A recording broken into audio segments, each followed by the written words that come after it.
Adam itu adalah awal pertama kamu jadi manusia. Saat kamu lahir ke alam dunia, membawa kesadaran murni, itulah Adam. Nah Adam ini makan buah huldi kan setiap hari, betul nggak? Ada yang ngajarin fitnah, ada yang ngajarin kebencian, ditelan nggak sama Adam? Nah kesadaran murni yang dia miliki, surga yang dia miliki, nur yang dia miliki, jatuh menjadi nar. Makanya Adam sering terusir dari surga. Jujur ya, apakah kesadaran murni itu sekarang masih ada Bapak Ibu? Masih ada. Cuman karena suaranya semakin mengecil, Bapak Ibu lebih banyak mendengarkan suara dari pikiran. Pikiran yang didengarkan adalah pikiran palsu yang disebut dengan hawa nafsu. Kata ayat ini sudah diperintahkan kepada Adam? Sudah. Tapi apa yang diperintahkan kepada Adam sebelumnya itu lupa Adam. Ya, dan Adam tidak punya kemauan yang kuat. Kata Allah di Quran. Ini surat Toha ayat 115. Baca dulu ayatnya. Sekarang kita baca Toha 116. Rangkaiannya kita baca dulu. Ya. Wa idqulna lil malaikatis judu li adama fasajadu illa iblis. Ya. Dan ketika kami berkata kepada malaikat, kami itu Allah, berkata kepada malaikat. Nah, sekarang saya ajak berbicara lagi. Malaikat yang dimaksud di sini, awas, bukan sebagai sosok, tetapi lebih kepada peran. Supaya dalam konteks kekinian kita ambil maknanya. Sujudlah kamu kepada Adam. Sujud gak malaikat? Sujud. Maka mereka sujud kecuali iblis yang membangkang. Kan sebetulnya kalau kita sekarang bicara kepada kita nih, yang mana Adam? Perhatikan saya. Adam itu adalah yang awal. Bukan manusia pertama. Yang awal.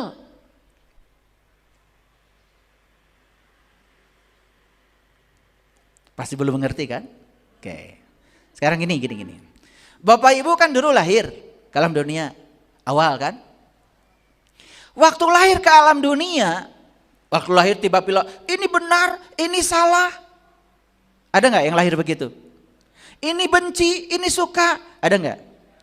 Kan waktu lahir itu kamu bisanya cuman menangis saja. Dan waktu menangis kecil, itu nangis bukan karena benci, bukan karena sedih. Karena belum ada info apa-apa. Nangisnya itu murni sebagai bahasa komunikasimu kepada orang lain yang dipahami oleh ibumu. Dengan tangisan itu ibu mengerti kamu popoknya harus diganti. Dengan tangisan itu ibu mengerti kamu lapar. Itu tangisan itu. Nah, itu tangisan yang dilontarkan oleh yang awal waktu kita lahir ke dunia, itu tangisan yang berasal dari kesadaran murni yang dibawa dari alam rahim. Karena waktu di alam rahim Adam ini ditanya, apakah aku ini Tuhanmu? Adam menjawab, alastu birabbikum? Qalu bala syahidna. Ya, aku menyaksikan. Jadi waktu Adam beral ke alam dunia ini, Adam itu masih membawa kodrat ilahi yang masih disaksikan di situ. Nah, sehingga saat lahir ke alam dunia ini, Adam itu masih dalam keadaan murni. Setuju? Oke. Lalu di Quran dikatakan, lalu Adam ini oleh Allah diajarkan nama-nama. Kan mulai diajarkan tuh Adam, betul nggak? Diajarkan ini nasi, tuh, ini bubur, ini bagus, ini jelek, ini sayang, ini benci. Siapa yang mengajarkan? Kan lingkungan boleh mengajarkan. Sehingga setelah diajarkan kepada Adam nama-nama itu, Adam itu jadi punya pengetahuan. Karena pengetahuannya itulah kemudian Adam mulai melakukan perlawanan. Betul nggak? Mau ini, tidak mau yang itu. Mau baju ini, tidak mau baju yang itu. Setuju? Ini pernah jadi Adam? Pernah? Pahami dengan cerdas ya. Kan sebetulnya kita ini sekarang jadi bukan murni lagi gara-gara terlalu banyak pengetahuan. Betul nggak? Dan pengetahuan itu diproses terus menerus sehingga kita sekarang itu jadi, oh ini orang baik karena punya kriteria, ini orang tidak baik. Kan waktu dulu kalian masih jadi awal pertama manusia lahir ke alam dunia sebagai Adam yang punya kesadaran murni, kalian kan tidak ada penolakan apa-apa. Setuju? Setuju nggak? Nah, pengetahuan yang masuk ke Adam ini, itu yang disebut di Quran buah khuldi. Makanya Adam itu terus menerus makan buah khuldi. Karena Adam bersama-sama dengan Hawa. Siapa Hawa itu? Hawa itu adalah ego. Yang menyertai Adam. Ego itu apa? Ego itu adalah diri palsu yang diciptakan oleh pikiran. Pikiran ciptaan siapa? Ciptaan lingkungan, ciptaan ibu bapaknya. Ciptaan sekolahnya, ciptaan guru-gurunya. Bayangkan sudah banyak yang dicokokin di sini buah holdi. Ditelan tuh buah holdi terus menerus sama Adam. Betul nggak? Dibarengi oleh Hawa. Ada ego yang menyertai Adam. Kesadaran murni yang datang saat itu sudah tidak murni lagi.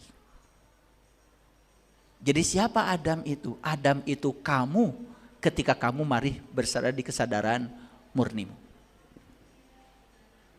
Paham sekarang? Jadi Adam ngerti sekarang? Maka Adam disebut awal pertama manusia, bukan orang lain. Adam itu adalah awal pertama kamu jadi manusia. Saat kamu lahir ke alam dunia membawa kesadaran murni, itulah Adam. Nah Adam ini makan buah huldi kan setiap hari. Betul nggak? Ada yang ngajarin fitnah. Ada yang ngajarin kebencian. Ditelan nggak sama Adam? Nah kesadaran murni yang dia miliki, surga yang dia miliki, nur yang dia miliki, jatuh menjadi nar. Makanya Adam sering terusir dari surga. Jujur ya, apakah kesadaran murni itu sekarang masih ada Bapak Ibu? Masih ada. Cuman karena suaranya semakin mengecil, Bapak Ibu lebih banyak mendengarkan suara dari pikiran. Pikiran yang didengarkan adalah pikiran palsu yang disebut dengan hawa nafsu. Nah kesadaran murni ini ada, masih ada. Cuman sekarang terbungkus kesadaran murni oleh hawa. Karena terbungkus oleh hawa maka timbul namanya emosi. Apa emosi? Reaksi kita terhadap peristiwa di luar tergantung pengetahuan dan kesadaran kita. Makanya Hawa disebut pasangan Adam. Bukan istrinya Nabi Adam. Pakai Siti lagi kalian. Lucu aja kalian belajar agama.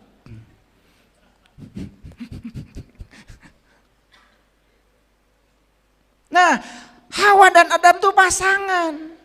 Setiap kesadaran Adam jatuh ada egonya yang menyertai, jatuh lagi ada egonya, selalu ada pasangannya. Naik lagi kepada kesadaran yang tinggi, ikut lagi egonya pun yang menyertai kesadaran itu. Makanya selalu menyertai karena dia pasangan. Sekalian nih ya di WA ada yang tanya tentang Adam dan Hawa. Saya selesaikannya aja di sini biar nggak usah jawab WA. Repot saya jawabnya. Tuntaskan aja di sini. Ngerti maksud saya? Oke. Jadi yang sujud siapa? Malaikat. Malaikat itu artinya sangat banyak.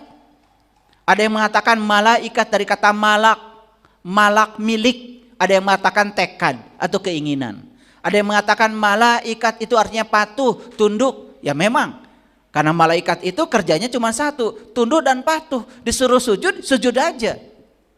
Kenapa? Karena saat malaikat sujud pada Adam, yang disaksikan oleh malaikat bukan Adam, tetapi ruhku yang ditiupkan pada Adam. Yang disaksikan oleh malaikat adalah hakikatnya Adam. isinya Adam, bukan cangkangnya Adam. Yang disaksikan oleh iblis itu adalah cangkangnya Adam. Dia tidak bisa lihat isinya Adam karena dia masih tertutup terhadap hakikatnya Adam. Jadi malaikat itu artinya nurut. Iblis, ablasa artinya pembangkang. Siapa Adam? Adam itu adalah yang bisa menyatukan keduanya. Ketika disatukan keduanya, dilampaui keduanya, masuk dalam dimensi baru yang disebut dengan khalifah. Jujur, sekarang kalian mewarisi kodrat malaikat, mewarisi kodrat iblis, atau mewarisi kodrat Adam?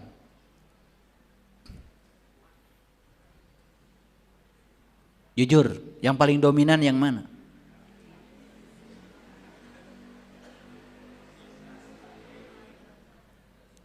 Sudah jadi khalifah belum? Khalifah itu yang sudah bisa memadukan secara positif dari dua potensi itu. Sudah bisa melampaui semuanya. Makanya Adam itu disebut kreator. Adam itu disebut kreatif. Karena manusia inilah yang diberi keunggulan. Kenapa? Manusia diberi pilihan. Silahkan, terserah kamu. Mau ngikuti malaikat, ngikuti iblis, tetapi di setiap pilihanmu ada konsekuensi. Itu yang disebut dengan akibat. Akibat. Itu yang disebut dengan akhirat.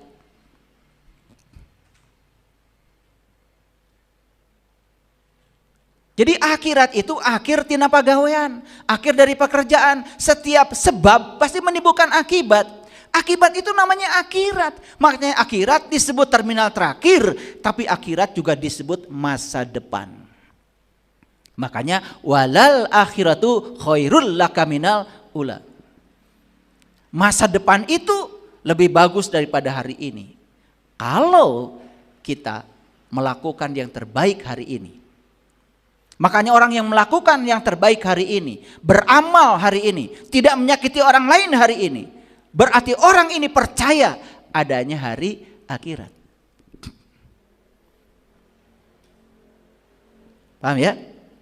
Makanya orang yang percaya adanya hari akhirat, hari ini dia melakukan kebaikan terus menerus tanpa batas. Tanpa batas. Karena dia percaya setiap sebab baik akan menghasilkan akibat yang baik. Saya bicara hakikat ya, bicara hakikat nih, bicara hakikat. Jadi tolong dipahami. Karena apa? Kalau kita berbicara Quran, jangan jauh dari diri kita. Makanya kata Quran, Iqra kitabaka kafa binafsika al yauma alaika hasiba. Baca kitabmu, baca kitabmu. Semua ada di sini kok. Allahnya di sini lebih dekat daripada urat nadi leher kita. Iblisnya di sini, syaitan di sini, malaikat di sini, iblis di sini. Adam di sini, Hawa juga di sini. Ngerti sekarang? Jadi siapa pasangan Adam? Hawa.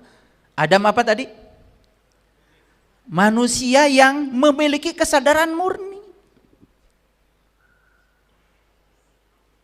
Tetapi karena kesadaran ini kemudian terus menerus, di surga ini terus menerus ditawari buah huldi, dan kita telan terus buah huldi. Ada info masuk yang buruk, telan. Orang lain ngomongin kita, telan. Orang lain mitnah kita, telan. Apa yang terjadi? Langsung jatuh kesadaran kita. Diobok-obok sama ego. Diobok-obok sama diri palsu. Makin jadi. Maka terusirlah Adam dan Hawa dari nur masuk ke dalam nar. Jadi terusir dari alam yang tinggi ke alam yang rendah. Coba kita praktekkan sekarang. Ibu bapak lagi tenang-tenang di rumah. Tiba-tiba dapat berita. Berita tentang ibu bapak yang tidak mengenakan. Walaupun berita itu belum tentu kenyataan bagi bapak ibu. Hanya orang di luar sedang menyebarkan fitnah tentang Bapak Ibu. Jujur, saya tanya sekarang. Telan itu buah huldi, telan itu informasi. Tidak usah disaring lagi. Apalagi ditelan dengan ego. Ketika egonya on, ingat. Dan kesadaran kita off, berarti kesadaran kita sedang dibungkus oleh ego. Jujur Bapak Ibu, langsung marah?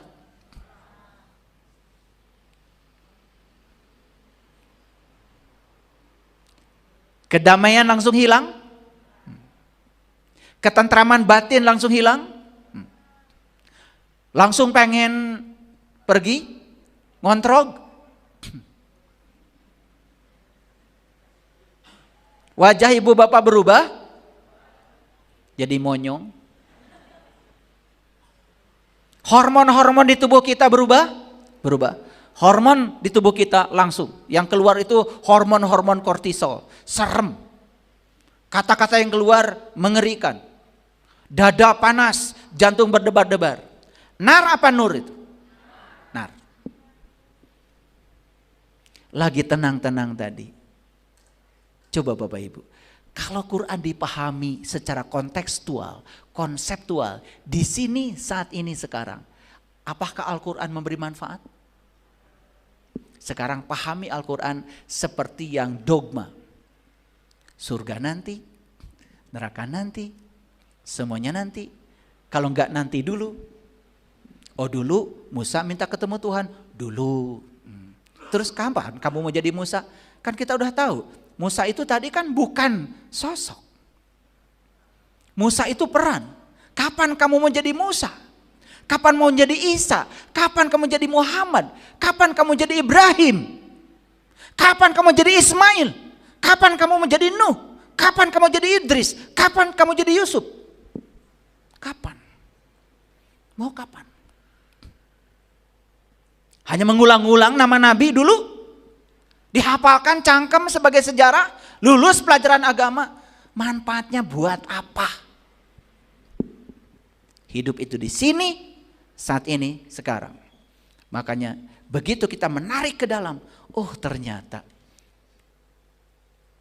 percakapan yang di Quran tentang Allah, malaikat, iblis, Adam, Hawa, setan, semua percakapan yang terjadi dalam kehidupan saya saat ini.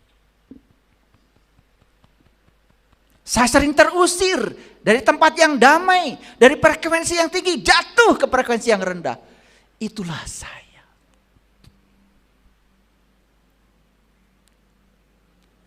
Dikritik sedikit aja sama pasangan, langsung marah. Kenapa? Karena sudah ada pengetahuan di sini. Sudah memakan buah huldi, sudah ada ukuran. Padahal apapun yang dikatakan orang, semuanya hanya bunyi, semuanya netral. Dan kita marah karena kita memberi makna pada yang dikatakan mereka itu. Kita yang memberi makna dengan pengetahuan yang masuk ke dalam diri kita. Salahmu sendiri makan buah huldi. Itu sebabnya hadirin. Hati-hati. Kalian itu buka TikTok, buka YouTube, apa aja didengar. Jangan boros-boros energi, jangan boros-boros umur, sayang. Masa kita mau mati dalam keadaan begitu? Mati dalam keadaan malaikat kita, kesadaran kita, Adam kita ini sedang dikendalikan oleh Hawa, oleh ego. Ditutup rapat.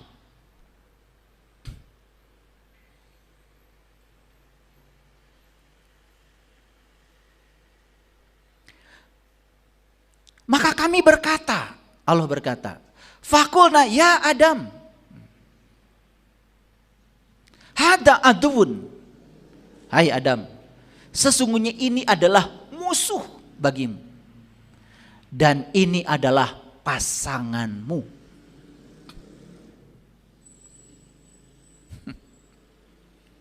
Jadi, Di setiap kesadaran Adam itu selalu ada ego yang menyertainya.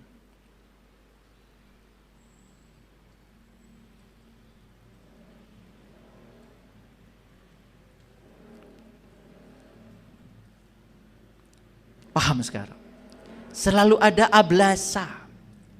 Selalu ada diabolos yang menyertainya. Makanya hati-hati ya. Seseorang belajar spiritual udah tinggi banget bisa jatuh. Karena ada hawa yang menyertainya di situ. Ada ego, ada diri palsu. Hati-hati. Maka sekali-kali janganlah sampai ia mengeluarkan kamu dari surga yang menyebabkan menjadi kamu celaka. Kan kita keluar dari surga itu bukan keluar dari tubuh ini, bukan. Kita tetap di sini, cuman kesadaran kita turun. Berarti surga bukan masalah geografis, surga itu masalah psikologis. Kalau surga masalah psikologis, berarti neraka masalah psikologis. Masalah psikologis, naik turunnya kesadaran kita yang menyebabkan kita naik turunnya ketentraman batin kita. Di mana itu? Di sini. Cocok dengan ayat tadi yang mengatakan bahwa surga dan neraka itu ketika kamu masih bernapas, bahkan langit dan bumi masih ada. Cocok? Ini saya coba ya. Saya coba pelan-pelan menghubungkannya ya. Tidak mudah memang ini. Ngajarin ini gak mudah. Biar saya sehat ya. Karena kalau ini pemahaman ini gak saya keluarkan. Ya, nggak saya sampaikan, ya. Tapi saya coba dasar-dasarnya dibangun dulu ya, supaya Bapak Ibu tidak mudah menyalahkan. Lanjut. Nah, jujur ya, sering nggak kita keluar dari surga? Sering. Gara-gara apa?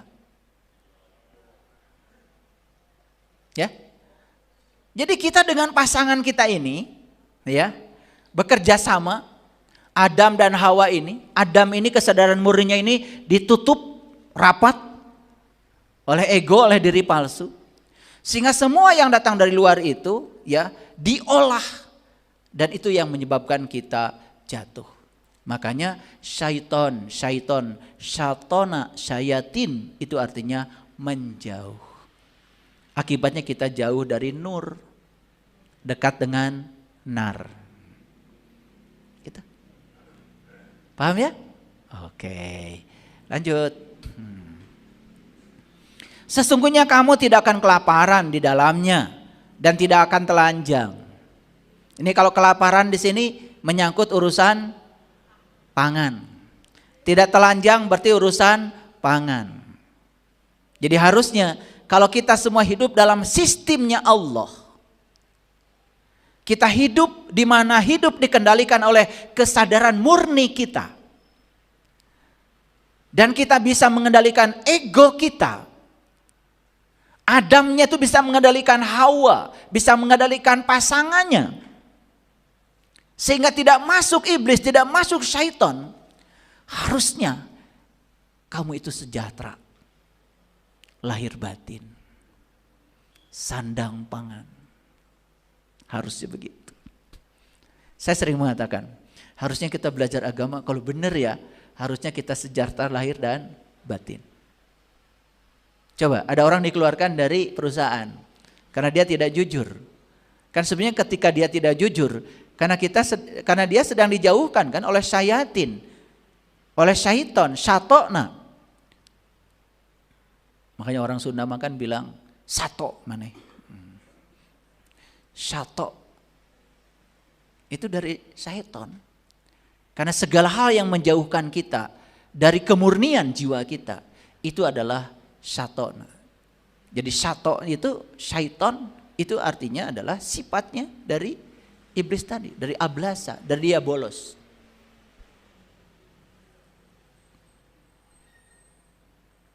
Dan sesungguhnya kamu tidak akan merasa dahaga, tidak akan ditimpa panas matahari di dalamnya. Ini gambaran. Begitu kita masuk dalam sistemnya Allah dan kita terus mengikuti sistem ini, tidak keluar dari sistem ini, harusnya seperti ini.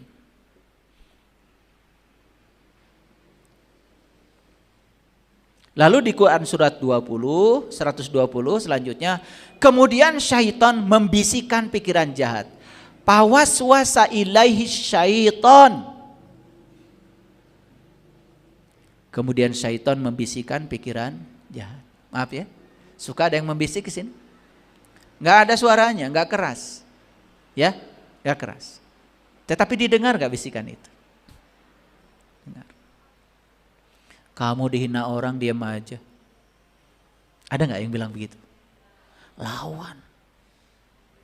Ini soal harga diri nih. Laporkan ke polisi. Tuntut di pengadilan. Membara tuh. Nar apa nur? Nar. Jadi memang dalam diri kita ini sudah ada api kecil. Cuman apinya masih kecil. Cuma karena diizinkan bahan bakarnya masuk, jadi aja apinya makin membesar.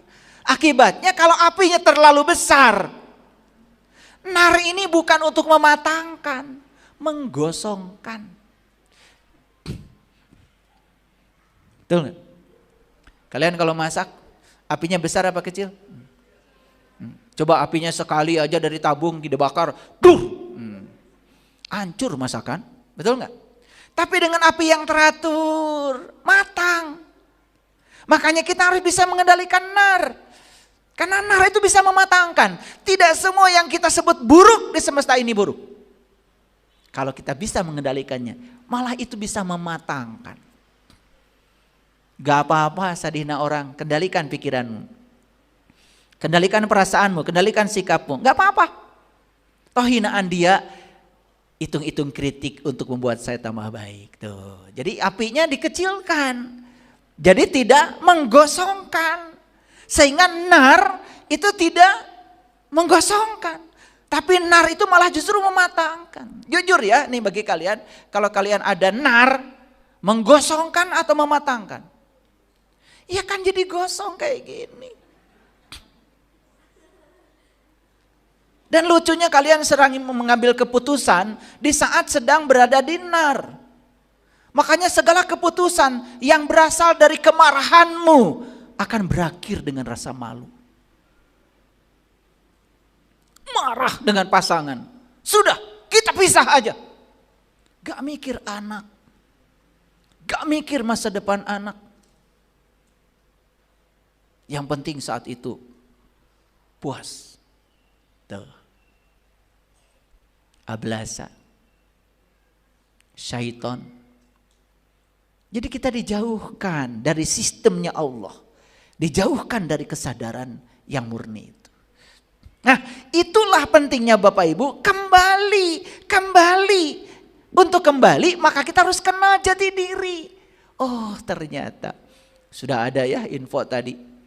Ternyata diri kita ini adalah biofoton. Kita ini makhluk cahaya, bukan makhluk nar. Bukan makhluk api.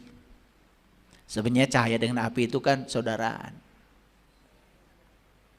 Malah api itu kan sumbernya cahaya. Cuman kalau dekat dengan sumbernya kan jadi terbakar. Betul nggak? Kalau kalian dekat matahari, hancur. Karena jauh dari matahari jadi manfaat.